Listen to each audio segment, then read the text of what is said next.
Circus of Horrors is a 1960 British horror film directed by Sidney Hayers. It stars Anton Diffring, Yvonne Monlaur, Erika Remberg, Kenneth Griffith, Jane Hylton, Conrad Phillips, Yvonne Romain, and Donald Pleasence. The story mixes horror, crime, mystery, and the strange world of a traveling circus. At the center of the story is Dr. Rossiter, a skilled but deeply disturbed surgeon who believes that he can change people's lives by changing their faces. After one operation goes badly, he runs away and takes a new name, Dr. Schuler. He later takes control of a circus and turns it into a place where he can hide, work on people, and control the lives of those around him. When I look at Circus of Horrors, I feel that the film is much more than a simple horror story. It is also a story about a man who becomes obsessed with his own ability. He believes that his skill as a surgeon makes him special. He does not accept failure. He does not accept blame. Instead of learning from his mistakes, he keeps going further and further into darkness. The circus gives him the perfect place to hide because it is always moving from one place to another. It also gives him a group of people whose faces and bodies have already been marked by difficult lives. He promises them a new appearance and a new life, but slowly they become prisoners of his control. The story begins in England in 1947. Dr. Rossiter is already wanted by the police because an operation he performed on Evelyn Morley went badly. Rossiter does not see himself as an ordinary doctor who made a mistake. He believes he is a brilliant surgeon. That belief is very important because it explains almost everything he does later. After the failed operation, Rossiter knows that the police are looking for him. He leaves England with his assistants, Martin and Angela, and escapes to France. He changes his name and becomes Dr. Schuler. This new name is not just a way to hide from the police, it becomes a new identity for him. He wants to leave his old life behind without accepting responsibility for what happened. Soon, he meets Nicole, a young girl whose face has been badly marked because of the war. Her father, Venet, owns a circus. Rossiter sees Nicole's condition and believes he can help her. He performs surgery on her face and gives her hope that she can live without being ashamed of her appearance. This part of the story is actually one of the more interesting parts because it shows that Rossiter is not completely useless or without talent. He really can help people. His surgery can make a difference. Nicole benefits from his skill, but the problem is not his ability. The problem is his mind. He starts believing that because he can change people's faces, he has the right to control their lives. Rossiter suggests that Venet should hand over control of the circus to him. Venet understands that the doctor is hiding from something, but he is willing to help him. Venet is also happy because Rossiter can save the circus from financial trouble. At first, it may look like a simple business arrangement, but Rossiter is not the kind of man who enters into an arrangement as an equal partner. He wants control. That becomes clear when Venet dies. Venet is drunk and tries to dance with a bear that is part of the circus act. He drops a bottle, the animal becomes violent, and Venet is attacked. He calls out to Rossiter for help and gives him instructions about how to control the bear. Rossiter first moves toward him, then he stops. He understands that Venet's death will give him the chance to take full control of the circus, so he leaves him to die. That moment tells us what kind of person Rossiter really is. He is not simply a doctor running away from the police. He is a man who sees other people as tools. If someone is useful to him, he keeps them close. If someone becomes a problem, he looks for a way to remove them. With Martin and Angela helping him, Rossiter begins to build his strange circus. He searches for people who have criminal backgrounds, difficult pasts, or faces that have been badly damaged. He promises them surgery and a new appearance if they join his circus. For these people, his offer seems like a chance to start again. That is what makes his actions even more disturbing. He gives people hope. Then he uses that hope to control them. One of the people he meets is Alyssa Caro. He sees her in Paris after she has robbed and killed a man. Her face has a large scar, and she is living a dangerous life. Rossiter offers to change her face. He tells her that surgery can give her a new appearance and a new identity. She can join his circus and leave her old life behind. Alyssa agrees. Again, Rossiter seems like a man who is helping someone, but there's always something behind his kindness. He wants loyalty, he wants control, he wants people who cannot easily leave him. That idea becomes more important as the story moves forward. 10 years pass. Rossiter, now known as Schuler, has built the circus into a successful attraction. People come from different places to see his beautiful performers. The circus has become famous because many of its performers have been transformed by surgery. On the outside, everything looks successful, but behind the beautiful show, something terrible is happening.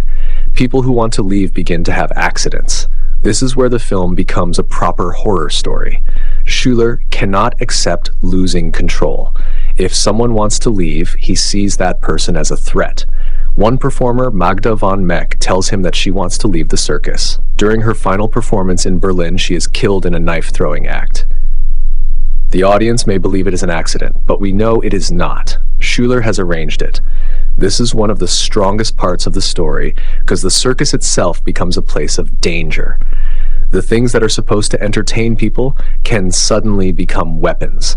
A knife-throwing act, a rope swing, a lion, a python, a gorilla. Everything that normally belongs to the circus becomes connected with death. That is a clever idea. The circus should be a place where people laugh and enjoy themselves. In this film, it becomes a place where people are frightened and controlled. After Magda's death, Elisa becomes even more determined to get back her place as the main attraction. She has become dependent on the life Schuler has created for her.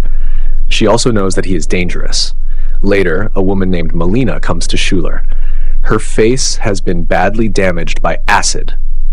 Schuler sees another chance to show his skill. He agrees to operate on her. His goal is to turn her into the new star of the circus. This part of the story is important because Schuler develops real feelings for Melina.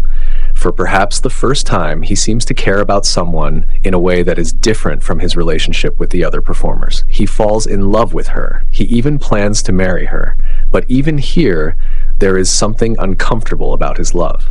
He first becomes interested in her because of her damaged face and the opportunity to transform her. His love is mixed with his obsession with beauty and surgery. He does not simply see Melina as a person. He also sees her as someone he can change. That makes their relationship tragic from the beginning. Meanwhile, Inspector Arthur Ames arrives. He pretends to be a journalist who is investigating the strange deaths connected with the circus. He is actually trying to find out what is really happening. He becomes close to Nicole and earns her trust. Nicole tells him about her childhood operation. She believes that Schuler is her uncle.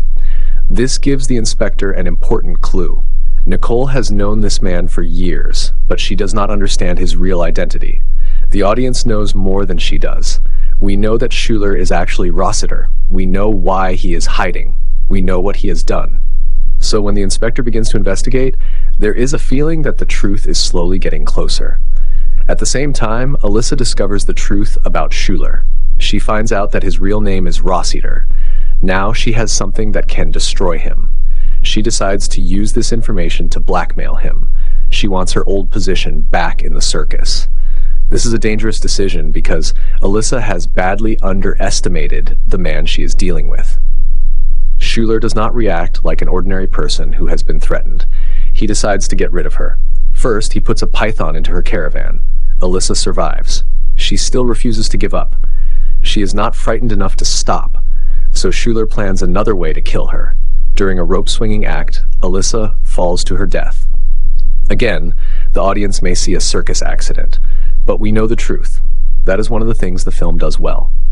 It takes the normal risks of circus entertainment and turns them into murder methods. A knife throw can become murder. A rope swing can become murder. A lion act can become murder. The circus gives Schuler many opportunities to make death look accidental. At this point, the story is becoming darker and darker. Schuler is no longer simply protecting his secret. He is destroying anyone who stands in his way. Then something happens to him. One of his gorillas attacks him. He is badly injured and tells Martin and Angela to work on him. This is an interesting moment because the man who has spent years changing other people's faces now has to depend on his own assistance. He becomes the patient. He becomes the person who needs surgery. For a short time, he is in the same position as the people he has controlled. That could have been a moment for him to understand what he has done. But he does not change. His mind is already too far gone. Then Yvonne Monlaur appears again. This is one of the most important moments in the whole story. Yvonne is the woman whose operation went wrong at the beginning. She is now married to Edward Finsbury. When she sees Schuyler, she faints. She recognizes him. She knows that this man is Rossiter. The past has finally returned. This is exactly where the film's story becomes like a trap closing around the main character. Rossiter escaped from England years earlier. He changed his name. He built a new life. He created a circus. He changed people's faces. He killed people who threatened him. But he cannot change the past. Yvonne remembers him, and now she can expose him. Angela and Martin understand the danger. They want to hide. They believe Yvonne has recognized their employer. But Schuyler refuses to stop the show. This is another sign of his madness. Even when everything is falling apart, he wants the circus to continue. The show must go on. That idea becomes almost frightening in itself. The circus is still performing while the truth is coming out behind the scenes. Then Melina's story reaches its tragic end. During a lion taming act, she is attacked and killed. Schuyler is deeply affected by her death. This is different from the earlier murders. He wanted Magda dead. He wanted Alyssa dead. But he did not want Melina to die. She was the person he loved. Her death finally breaks something inside him. This does not make him innocent. It does not erase his crimes. But it shows that even a deeply disturbed person can have feelings. The difference is that Schuyler has destroyed so many lives that there is no way back for him. After Melina's death, the circus falls into chaos. The guests run away. Yvonne tells Nicole and Inspector Ames that Schuyler and Rossiter are the same man. Now the truth is finally clear. The police know who he is. The people around him know. His past has caught up with him, but Schuyler is not ready to surrender. He attacks Angela and Martin in their caravan. He kills Angela. Martin manages to escape. Martin knows that he has to stop Schuyler before more people are killed. He releases a gorilla to attack him. The police arrive. Martin tells them about the murders Schuyler has committed. Schuyler manages to escape from the animal. Then he attacks Inspector Ames and Nicole. He runs through the circus grounds while the police chase him. The circus that once gave him power has now become the place where he is trapped. That is a very fitting ending for the story. He built the circus to protect himself. In the end, the circus becomes the place where his life falls apart. Schuyler finally meets Yvonne again. She drives toward him and deliberately hits him with her car. He is badly injured and dying. The man who spent years trying to control other people's lives has finally lost control of his own. His last word is Melina. That ending is simple but effective. He does not speak about money. He does not speak about his work. He does not speak about escaping. He says the name of the woman he loved. That tells us that, despite everything he did, Melina was the person who mattered most to him at the end. When I look at Anton Diffring's performance, I think he carries a large part of the film. Schuyler is not a normal villain. He is intelligent. He is confident. He is talented. He can be charming when he wants to be. But he is also cold and controlling. The frightening thing about him is that he does not always look like a monster. He can speak calmly. He can behave politely. He can appear helpful. That makes him more disturbing. A person who looks dangerous is easy to avoid. A person who looks respectable but secretly has dangerous intentions can be much harder to understand. Diffring gives the character that feeling. Yvonne Monlaur also does well as Nicole. Nicole is important because she represents one of the people who trusted Schuyler without knowing his real nature. Her relationship with him goes back to her childhood. She believes he is someone she can trust. That makes the truth painful. Erika Remberg as Alyssa gives the story another strong character. Alyssa is not helpless. She knows that she has a difficult past. She knows that Schuyler is dangerous. She is willing to fight for her position, but she makes the mistake of believing that she can control him by using his secret. Her death shows just how dangerous he has become. Melina is another tragic figure. She comes to Schuyler because she wants her life back. She wants her face repaired. She wants to feel normal again. Schuyler gives her hope. He makes her beautiful again. But her connection with him eventually becomes dangerous. The sad part is that she seems to bring out something human in him, but she still becomes one of the victims of the world he has created. The film's circus setting is one of its biggest strengths. A circus already has a strange feeling. There are bright costumes, music, animals, performers, crowds, dangerous acts. Everything is designed to attract attention. Now imagine putting a killer in charge of that world. That is what makes the setting work so well for horror.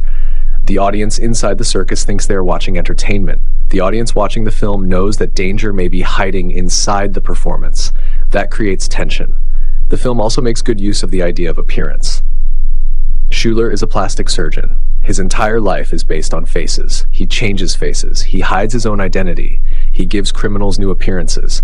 He tries to create beautiful performers. But the film keeps asking, in its own way, whether changing the outside can really change the inside. Elisa gets a new face, but her past does not disappear. Nicole's face is repaired, but the truth about her childhood remains. Schuler changes his own identity, but he cannot escape his past. This is one of the deeper ideas in the film. You can change how someone looks, you can change a name, you can move to another country, you can build a new life, but you cannot simply erase what you have done. That is why Evelyn's return is so important. She is a reminder of the past. The film also has a strong message about obsession. Schuler starts with a belief in his own medical ability. That belief becomes pride. Pride becomes obsession. Obsession becomes control. Control becomes violence. And violence finally destroys him. The change happens step by step. That makes the character more believable than if he had simply been evil from the first minute. One of the film's merits is that the story has a clear central character. Almost everything connects back to Schuler.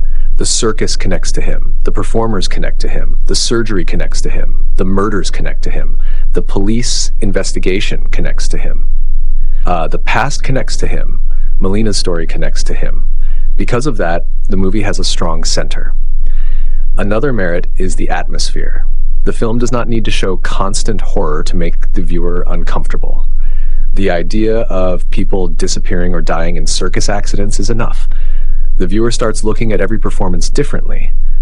A knife is no longer just part of an act. A rope is no longer just part of an act. A wild animal is no longer just part of the show. Anything can become dangerous. That is a clever way to build fear. The film also has good suspense.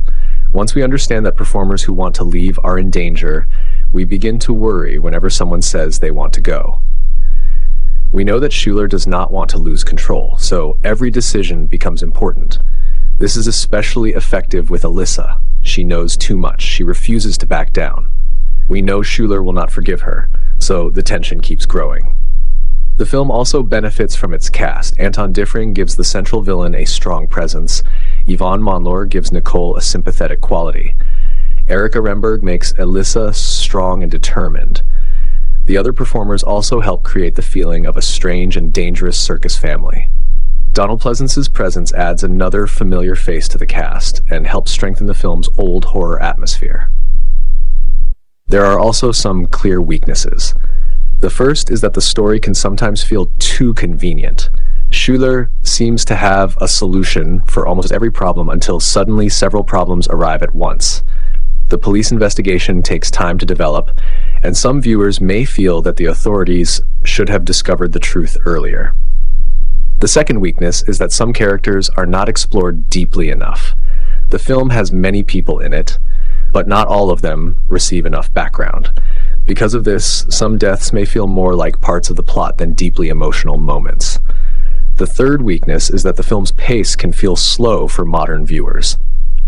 This is a 1960 horror film. It does not move like today's horror movies. There are no constant loud shocks. There is no rapid movement from one violent scene to another. The film takes time to establish its characters and situation. For viewers who enjoy old horror films, this can be good. For viewers who expect fast action, it may feel too slow. Another weakness is that some of the story's ideas are stronger than their actual development.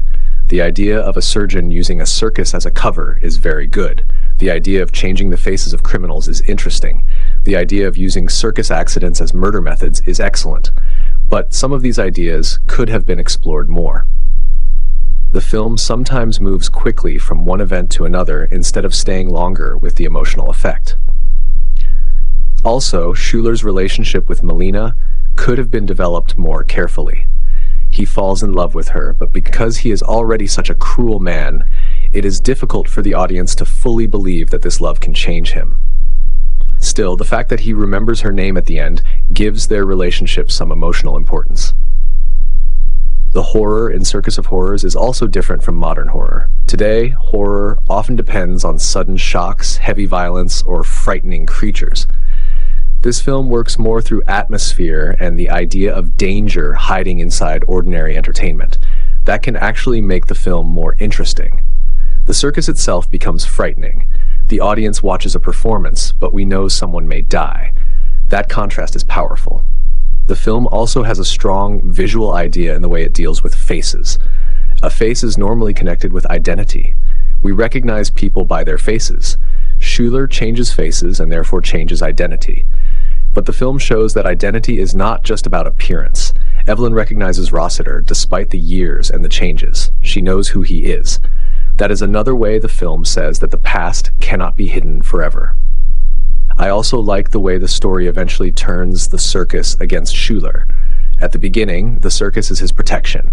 It gives him money, it gives him performers, it gives him a reason to travel, it helps him hide.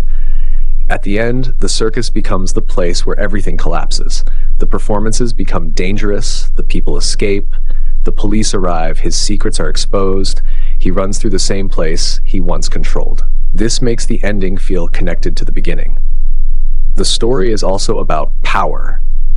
Schuler gains power because people need him. They need his surgery, they need a new face, they need a new identity.